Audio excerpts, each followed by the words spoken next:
सभी श्रद्धालु साथियों को नवरात्रि आरंभ की हार्दिक शुभकामनाएं।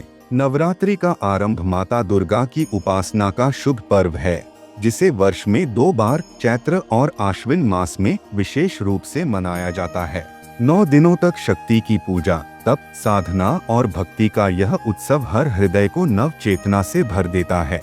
नवरात्रि प्रारंभ में माँ दुर्गा की कथा का श्रवण मात्र से जीवन की हर रुकावट, हर पीड़ा और हर क्लेश को समाप्त कर सकता है। यह केवल एक कथा नहीं, एक दिव्य अनुभव है जो आपकी पूरी जीवन दिशा को बदल सकता है। और हाँ प्रिय साथियों, वीडियो के अंत में माँ दुर्गा की महत्वपूर्ण दिव्य वाणी दिया गया है। कृपया उसे सुनना आपके आत्मिक उत्थान के लिए अत्यंत आवश्यक है। अब प्रारंभ करते हैं नवरात्रि प्रारंभ व्रत की यह दिव्य कथा को। बहुत समय पहले की बात है। एक कन्या ने अपने परिवार को संकट से बचाने के लिए कठिन तपस्या की। उसके हृदय का भाव इतना सच्चा था कि माता ने प्रसन्न होकर उसकी रक्षा की। उस दिन को नवरात्रि प्रारंभ का दिन माना गया, जो मनुष्यों को यह सिखाता है कि सच्चे भाव और तपस्या से हर संकट दूर हो सकता है। यह कथा उस समय की है जब धरती पर मनुष्यों का जीवन संघर्ष और आस्था की पतली डोर पर झूलता था, जब भौतिक सुख सुविधाओं की चमक फीकी थी और हर प्राणी अपने अस्तित्व के लिए प्रकृति और नीति से जूझ रहा था। दिव्य लोक में जहां ब्रह्मांड के समस्त क्रियाकलाप एक अलौकिक दृष्टि के समक्ष प्रकट होते हैं, वहीं विराजमान थी आदि शक्ति जगदम्बा भवानी। उनका सिंहासन अनंत ऊर्जा से प्रकाशमान था और उनकी आंखें, जो त्रिकालदर्शी थी, धरती के हर कोने पर टिकी रहती थी। वे देखती थी मनुष्यों के सुख दुख, उनकी प्रार्थनाएं, उनके पाप और उनके पुण्य। कभी कभी जब वे किसी अबोध बालक की भूख से बिलखती ध्वनि सुनती या किसी माँ के कलेजे पर लगे घाव को देखती, तो उनकी दिव्य आंखों में भी जल भर आता था। यह सत्य है कि उनका हृदय दुष्टों के लिए वज्र सदृश कठोर हो चुका था, जिसने अनगिनत राक्षसों का संहार किया था। पर निरीह प्राणियों के कष्ट देख उनका मातृत्व पिघल उठता था। वे सब देखती थी, सब सहती थी, मनुष्यों की पीड़ा, उनकी मूर्खता और उनकी अज्ञानता। उनका दिल कठोर हो चुका था, कठोर इन अर्थों में कि उन्हें नियमबद्ध ब्रह्मांड के कर्मचक्र को चलने देना पड़ता था, जिससे वे सीधे हस्तक्षेप नहीं कर पाती थी, जब तक कि कोई सच्चा भाव उन्हें विवश न करे। इसी असहनीय पीड़ा को माता दुर्गा सहायता था, एक अलौकिक मौन में जो केवल एक माँ ही समझ सकती है। धरती पर एक छोटे से गांव में, जिसका नाम शांतिवन था, एक परिवार रहता था। नाम था उनका हरिप्रसाद, उनकी धर्मपत्नी शांता और उनकी इकलौती पुत्री अनामिया। अनामिया, जैसा कि उसका नाम था, साधारण नहीं थी। उसकी आंखों में एक ऐसी पवित्रता थी जो किसी भी हृदय को छू सकती थी। वह अपने माता पिता की आंखों का तारा थी, एक मासूम और निश्चल आत्मा। लेकिन शांतिवन पर संकट के बादल मंडरा रहे थे। कई वर्षों से वर्षा नहीं हुई थी, खेत सूख गए थे, कुएं खाली हो गए थे और पशुधन मरने लगे थे। अकाल का साया गहराता जा रहा था और उसके साथ ही एक अज्ञात बीमारी ने गांव को अपनी चपेट में ले लिया था। हर घर में मातम छाया था। हरि प्रसाद और शांता का घर भी अछूता नहीं था। उनके खेत बंजर हो चुके थे और उनकी छोटी सी झोपड़ी में फाके पड़ने लगे थे। अनामिया की आंखों ने पहली बार अपने पिता को रात भर चिंता में डूबे देखा था और अपनी माँ को अंधेरे में आंसू बहाते हुए सुना था। माँ, आज भी भूख लगी है, अनामिया का छोटा भाई 5 साल का गोपाल दुर्बल स्वर में कहता। शांता उसे अपने सीने से लगा लेती, उसके सूखे गालों पर चुंबन करती और उसकी अपनी आंखों से आंसू छलक पड़ते। बस थोड़ा सब्र कर मेरे लाल, मैं कुछ ढूंढती हूँ। लेकिन वह जानती थी कि उसके पास कुछ नहीं था। हरिप्रसाद बाहर गांव वालों के साथ किसी समाधान की तलाश में भटकते रहते, पर हर तरफ निराशा ही निराशा थी। अनामिया, जो अभी मात्र 14 वर्ष की थी, इन सब कष्टों को भीतर ही भीतर सह रही थी। उसके कोमल हृदय में अपार कष्ट था, इतना अपार कि वह किसी को बयां नहीं कर सकती थी। उसे अपने माता पिता की दुखती आंखें, गोपाल की सूखी मुस्कान और गांव के बच्चों का भूख से मुरझाया चेहरा अंदर ही अंदर चीर रहा था। वह रात में जागती रहती, अपनी माँ के अंधेरे में सिसकने की आवाज सुनती और उसका अपना गला घुटने लगता।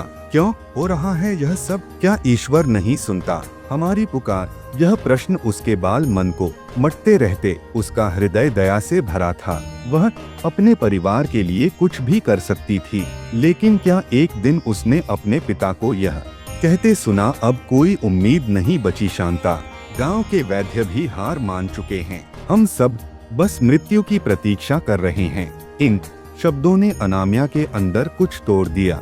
नहीं, उसके मन ने चीखा, ऐसा नहीं हो सकता। वह अपने परिवार को ऐसे हारते हुए नहीं देख सकती थी। रात के गहन अंधकार में जब पूरा गांव सो रहा था, अनामिया अपनी झोपड़ी से बाहर निकली। चंद्रमा की क्षीण रोशनी में उसने अपने माता पिता के शांत चेहरे देखे, जिनमें अब केवल थकान और निराशा थी। गोपाल अपने छोटे से बिस्तर पर सिकुड़ा हुआ सो रहा था। उसका पेट भूख से चिपका हुआ था। अनामिया के हृदय में अपार कष्ट का ज्वार उमड़ पड़ा। उसकी आंखों से अविरल आंसुओं की धारा बह निकली। मैं इन्हें ऐसे नहीं छोड़ सकती, मैं कुछ करूंगी। उसे याद आया, उसकी दादी अक्सर उसे देवताओं की कहानियां सुनाया करती थी। कैसे भक्त अपनी सच्ची श्रद्धा और तपस्या से देवताओं को प्रसन्न करते थे और असंभव को संभव बना देते थे। एक कथा थी पहाड़ों में छिपे एक प्राचीन देवी मंदिर की, जहाँ कहा जाता था कि आदि शक्ति स्वयं वास करती है। वहाँ जाकर जो सच्चे हृदय से पुकारता है, उसकी हर इच्छा पूर्ण होती है। दादी कहती थी, यह विचार उसके मन में बिजली की तरह कौंधा।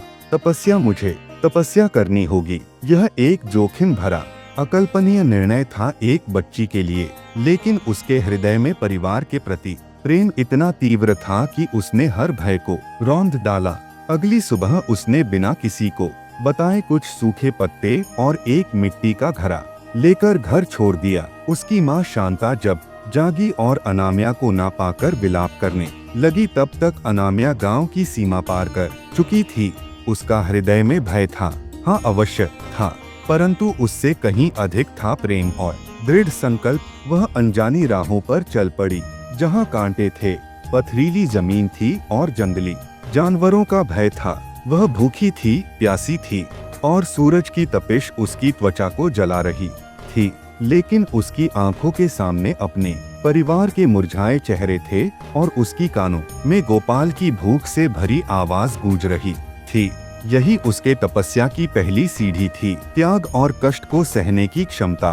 कई दिनों के बाद वह उस प्राचीन मंदिर के पास पहुंची जिसके बारे में दादी ने बताया था। वह एक पहाड़ी की चोटी पर स्थित था। चारों ओर घने जंगल और विशालकाय वृक्षों से घिरा हुआ मंदिर जीर्ण क्षीण अवस्था में था, पर उसकी दीवारों पर देवी माँ की एक धुंधली मूर्ति अब भी विराजमान थी। अनामिया ने मंदिर के सामने हाथ जोड़े। उसकी आंखों में आंसुओं के साथ एक नई आशा चमक रही थी। हे माँ दुर्गा, उसने फुसफुसाते हुए कहा, मैं नहीं जानती कि तपस्या कैसे करते हैं। मैं एक छोटी सी बच्ची हूँ, पर मेरे हृदय में जो पीड़ा है, जो मेरे परिवार के लिए प्रेम है, वह सच्चा है। तू मेरी माँ है और मैं तेरी बेटी। मैं तब तक यहाँ से नहीं हिलूंगी जब तक तू मेरी पुकार नहीं सुनती। और उसने अपनी तपस्या आरंभ कर दी। वह एक पत्थर पर बैठी आंखें मूंद कर सिर्फ जय माता दी का जाप करती रही। दिन बीतते गए। सूरज की तपती किरणें उसके सिर पर पड़ती। रात का ओस उसके शरीर को भिगोता। ठंडी हवाएं उसे कपा देती। जंगली जानवरों की डरावनी आवाजें उसे भयभीत करती। सांप उसके पास से गुजरते, कीड़े मकोड़े उसे काटते। भूख और प्यास की ज्वाला उसे अंदर से जला रही थी। उसके शरीर पर छाले पर गए थे, त्वचा फट गई थी और हड्डियां दिखने लगी थी। एक एक पल कष्ट का पहाड़ था। उसका शारीरिक कष्ट तो था ही, पर उससे भी बड़ा कष्ट था मानसिक। कभी कभी उसके मन में निराशा घर कर जाती। क्या मैं सही कर रही हूँ? क्या माँ सचमुच मेरी पुकार सुनेंगी? क्या मेरा परिवार अब तक जीवित है? क्या मैंने उन्हें अकेला छोड़कर गलती की? यह विचार उसे अंदर तक तोड़ देते और उसकी आंखों से गर्म आंसुओं की धारा बह निकलती। इन क्षणों में वह अपनी आंखें खोलती और धुंधली पर चुकी देवी की मूर्ति को देखती। उसे लगता जैसे माँ की आंखों में भी एक अथाह पीड़ा है जो उसे देख रही है। वह अपने आंसुओं को पचती और फिर से अपनी आंखें बंद कर लेती। नहीं, मुझे हार नहीं माननी, मेरे परिवार को मेरी जरूरत है। दिव्य लोक में माता दुर्गा सब देख रही थी। अनामिया की हर सांस, उसकी हर पीड़ा, उसके हृदय का हर स्पंदन। माता के कठोर हृदय में भी इस बच्ची के लिए असीम दया उमड़ रही थी। जब अनामिया भूख से तड़पती, माता के अधरों पर एक अदृश्य कंपन होता। जब प्यास से उसका कंठ सूखता, माता की आंखों में पानी आ जाता। वे अपनी दिव्य शक्ति से उसे कभी कभी सांत्वना देती। एक ठंडी हवा का झोंका, एक जंगली फल जिसे कोई जानवर वहीं गिरा देता, या एक पल के लिए बादलों का सूरज को ढक लेना। लेकिन वे तपस्या के नियमों को तोड़ने में असमर्थ थी। उन्हें देखना था कि अनामिया का संकल्प कितना दृढ़ है, उसका सच्चा भाव कितना गहरा है। कई सप्ताह बीत गए। अनामिया का शरीर अब केवल हड्डियों का ढांचा मात्र रह गया था। उसकी आवाज क्षीण हो चुकी थी, लेकिन उसके मन का संकल्प और भी दृढ़ हो गया था। अब उसके पास सोचने की भी शक्ति नहीं बची थी। वह बस एक यंत्रवत जय माता दी का जाप करती रहती और उसकी आंखों के सामने उसके परिवार के चेहरे घूमते रहते। वह लगभग बेहोशी की हालत में थी जब एक रात भयंकर तूफान आया। बिजली कड़क रही थी, मूसलाधार वर्षा हो रही थी और तेज हवाओं से पैर झड़ से उखड़ रहे थे। अनामिया उस पत्थर पर निढाल पड़ी थी। उसका शरीर ठंडी बारिश में कांप रहा था। उसे लगा यह उसकी अंतिम रात है। क्षमा करना माँ, मैं हार गई। क्षमा करना माँ, पिताजी, माँ गोपाल। उसके मन की अंतिम पुकार निकली। उसकी सांसें धीमी पड़ने लगी थी और उसकी आंखें बंद होने लगी थी। ठीक उसी पल दिव्य लोक में माता दुर्गा का धैर्य जवाब दे गया। उन्होंने देखा अनामिया का शरीर अब और नहीं सह पाएगा।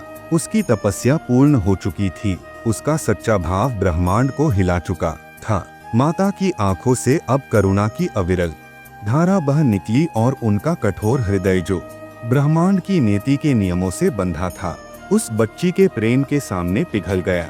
एक पल के लिए तूफान थम गया। मंदिर के ऊपर से एक अलौकिक स्वर्णिम प्रकाश पुंज धरती पर उतरा। अनामिया ने अपनी क्षीण होती दृष्टि से देखा। उसके सामने वही धुंधली मूर्ति अब जीवंत हो उठी थी। देवी माँ अपने पूर्ण स्वरूप में प्रकट हुई।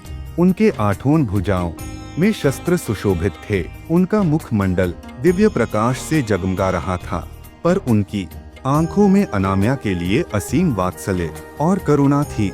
अनामिया की आंखों से आंसू बह निकले। यह दुख के नहीं बल्कि कृतज्ञता और प्रेम के आंसू थे। मेरी बच्ची अनामिया।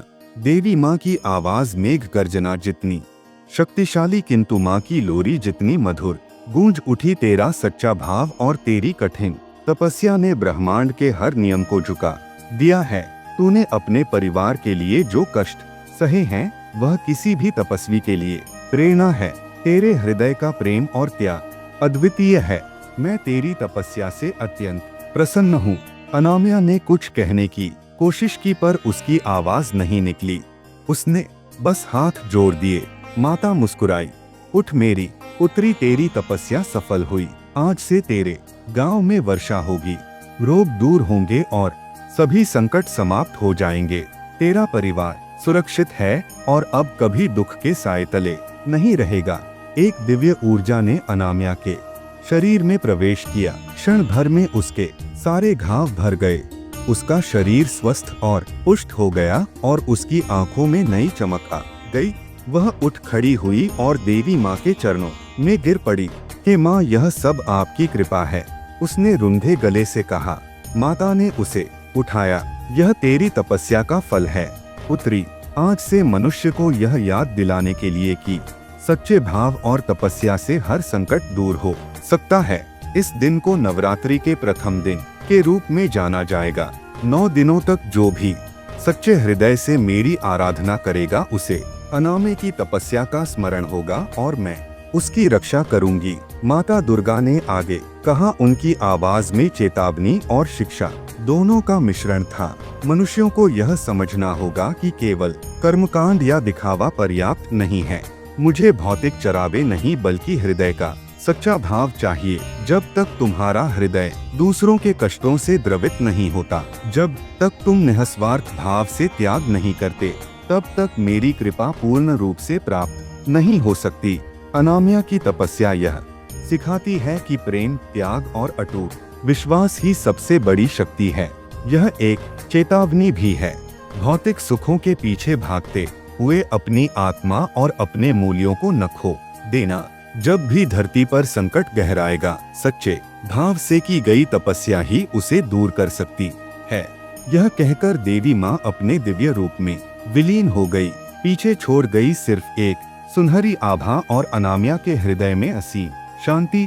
अगले दिन सुबह होते ही अनामिया अपने गांव की ओर चल पड़ी। उसका हृदय अब हल्का था, पर उसके कदम दृढ़ थे। जब वह गांव के पास पहुंची तो उसने देखा आकाश में काले बादल छाए हुए थे और देखते ही देखते मूसलाधार वर्षा होने लगी।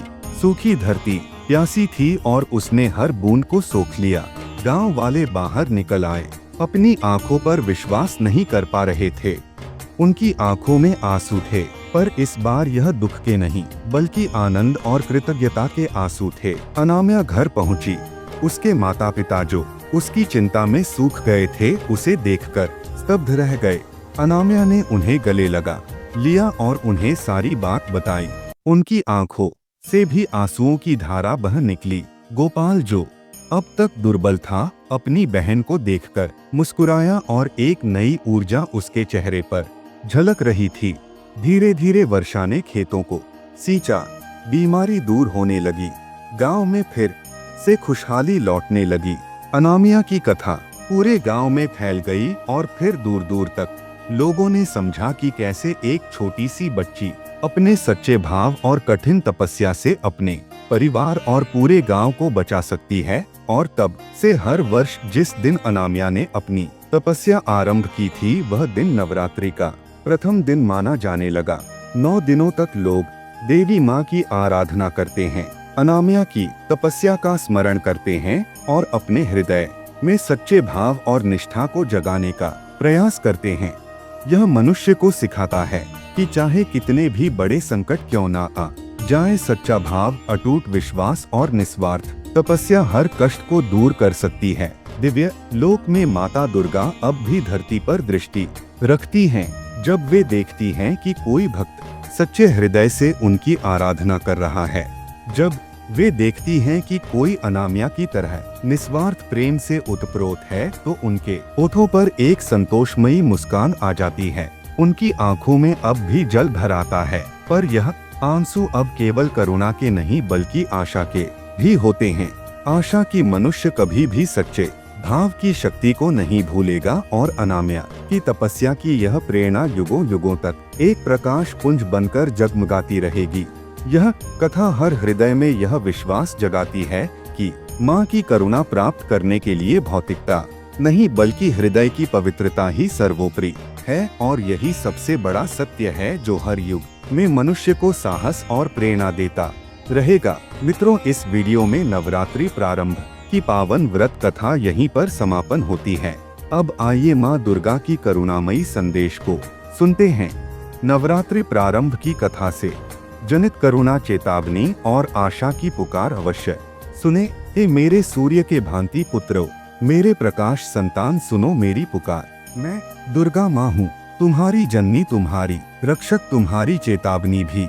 मैं माँ दुर्गा हूँ, जगत जननी है, इस धरती पर जन्म लेने वाले नन्हे जीवों तुम सब मेरी संतान हो। मैं वही हूँ तुम्हारी माँ, तुम्हारी रक्षा करने वाली, तुम्हारे सुख दुख की साक्षी। मैं वही दुर्गा हूँ, अंधकार का संहार करने वाली, पर करुणा से भरी हुई भी तुम सोचते हो कि मैं केवल युद्ध भूमि में प्रकट होती हूँ, राक्षसों का वध करने, दैत्यों का नाश करने, पर यह भी सत्य है कि मैं हर उस जगह उपस्थित स्थित हूँ जहाँ कोई बालक भूख से बिलखता है, जहाँ कोई माँ आंसू में डूब जाती है, जहाँ कोई पिता निराश होकर आकाश की ओर देखता है। मेरे हृदय में सबसे पहले वही पीड़ा उतरती है। हाँ मानव, मैं देखती हूँ तुम्हारा हर कष्ट, तुम्हारा हर आंसू। मैं जानती हूँ जब तुम अंधकार में डूबते हो तो तुम्हें लगता है कि माँ ने तुम्हें छोड़ दिया। तुम्हें लगता है कि प्रार्थनाएं अनसुनी हो गई। पर सुनो, तुम्हारा हर आंसू, तुम्हारी हर पुकार मेरी आत्मा तक पहुँचती है। हे मानव, तुम्हारी पीड़ा देखकर मेरा हृदय भी रो पड़ता है। पर जान लो, मैं तुम्हारे हर संकट को तुरंत समाप्त नहीं कर सकती, क्योंकि इस ब्रह्मांड का नियम है, कर्म का चक्र चलता है। तुम्हारे अपने कर्म ही तुम्हारे जीवन को आकार देते हैं। लेकिन जब तुम्हारे हृदय का भाव निर्मल हो जाता है, जब तुम्हारी तपस्या सच्ची हो जाती है, जब तुम्हारी आंखों से केवल अपने लिए नहीं बल्कि दूसरों के लिए आंसू बहते हैं, तब मैं बंधनों को तोड़ देती हूँ। कि मेरे लाल अनामिया की तरह याद करो वह छोटी बच्ची, उसने भूख, प्यास और मृत्यु का सामना किया, पर अपने परिवार के लिए उसके हृदय का प्रेम इतना पवित्र था कि उसने मेरे अस्तित्व को हिला दिया। उसका त्याग, उसकी पुकार ने मुझे विवश कर दिया और मैं स्वयं प्रकट हुई। क्या तुम समझते हो, उस मासूम की तपस्या ने ही नवरात्रि का आरंभ बनाया। उसका प्रेम ही इस उत्सव का आधार है। इसलिए जब भी तुम मेरे 9 दिनों में दीप जलाते हो, आरती गाते हो, तो समझो कि मैं तुम्हारे हृदय की सच्चाई देख रही हूँ, न कि केवल तुम्हारे भौतिक चरावे। सुनो मानव, यह मत सोचना कि केवल व्रत रखने या फूल चराने से मैं प्रसन्न हो जाऊंगी। यह मत मानो कि यदि तुम ढोल नगारे बजाओगे, विशाल भोग लगाओगे या सोने चांदी की मूर्त सजाओगे तो माँ प्रसन्न हो जाएगी। नहीं, मैंने स्पष्ट कहा है, मुझे भौतिक वस्तुएं नहीं चाहिए, मुझे चाहिए तुम्हारा सच्चा भाव। क्या होगा अगर तुम मंदिर में आकर मुझे नारियल चढ़ाओ और बाहर निकलकर अपने ही पड़ोसी के बच्चे को भूखा देख अनदेखा कर दो? क्या होगा अगर तुम मुझे सुंदर वस्त्र पहनाओ पर अपने माता पिता को उपेक्षित छोड़ दो? क्या होगा अगर तुम मेरे नाम पर दिखावा करो और भीतर तुम्हारा हृदय पाषाण बना रहे? सुन लो, यह सब व्यर्थ है। मैं किसी के कपट से प्रसन्न नहीं होती, मैं केवल वही देखती हूँ तुम्हारे दिल की पवित्रता। हे मानव, आज की दुनिया भौतिकता में डूब चुकी है। तुम्हारे घर बड़े हो गए हैं पर दिल छोटे। तुम्हारी मेज पर पकवान सजते हैं पर भूखे का हिस्सा नहीं निकलता। तुम्हारी आवाज में मंत्र हैं पर कर्म में पाखंड है। यह चेतावनी है, यदि तुम केवल बाहरी आडंबर करोगे और भीतर से खोखले रहोगे तो समझ लो नवरात्रि केवल एक उत्सव रह जाएगा, उसकी आत्मा मर जाएगी। पर हे मेरे बच्चों, सारी दुनिया अंधकार से भर जाए तब भी आशा है, क्योंकि तुम्हारे भीतर अभी भी प्रेम की ज्योति जल रही है। अनामिया ने दिखा दिया कि कोई भी चाहे वह बच्चा ही क्यों ना हो, यदि हृदय शुद्ध हो तो माँ को झुका सकता है। आज भी अगर कोई सच्चे मन से तपस्या करे, चाहे वह भूखा बच्चे को खाना खिलाना ही क्यों ना हो, किसी पीड़ित की मदद करना ही क्यों ना हो, तो जान लो वह तपस्या मेरे लिए महान है। क्या तुम जानते हो, जब तुम किसी को सहारा देते हो, जब तुम किसी अनजान को गले लगाते हो, जब तुम अपने स्वार्थ छोड़कर किसी और की पीड़ा मिटाते हो, तब तुम्हारे भीतर माँ ही काम कर रही होती है। इसलिए आशा मत खोना, हर कष्ट अस्थायी है, हर पीड़ा का अंत है।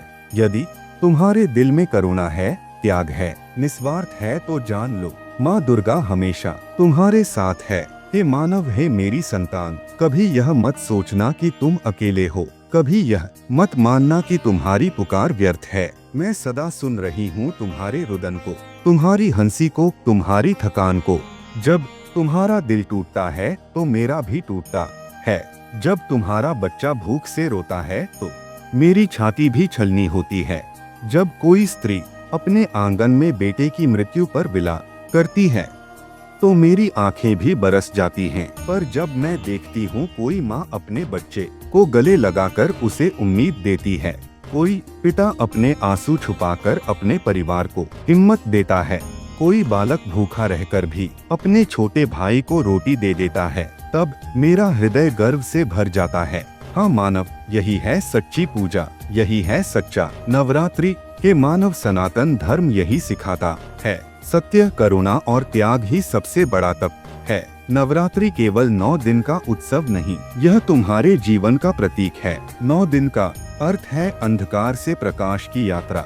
नवरात्रि का अर्थ है अपने भीतर के राक्षसों का वध करना। नवरात्रि का अर्थ है अपने भीतर की करुणा को जागृत करना। यदि तुम यह समझ गए तो जीवन में कभी हारोगे नहीं। यदि तुम भूल गए तो तुम्हारा अस्तित्व केवल शरीर तक सीमित रह जाएगा। इसलिए उठो, जागो, अपने हृदय में प्रेम जगाओ, अपने कर्मों में सच्चाई लाओ, अपने रिश्तों में निष्ठा भरो। मैं सदा तुम्हारे साथ हूँ जब तक तुम्हारा भाव निर्मल है। आओ मेरे लाल, मेरा आंचल तुम्हारे लिए हमेशा खुला है। आओ लो मेरे कंधे पर, थक जाओ तो मेरे चरणों में विश्राम कर लो। पर याद रखना, दुनिया में चलते समय कभी भी किसी और की पीड़ा को अनदेखा मत करना, क्योंकि वही असली तपस्या है। हे मानव, नवरात्रि का यह प्रथम दिन सदा तुम्हें स्मरण कराता रहेगा कि एक छोटी बच्ची अनामिया ने अपने परिवार के लिए सब कुछ सह लिया और माँ ने स्वयं आकर उसके आंसू पोंछ दिए। आज से हर युग में मैं उसी पुकार की प्रतीक्षा करती रहूंगी जो सच्चे दिल से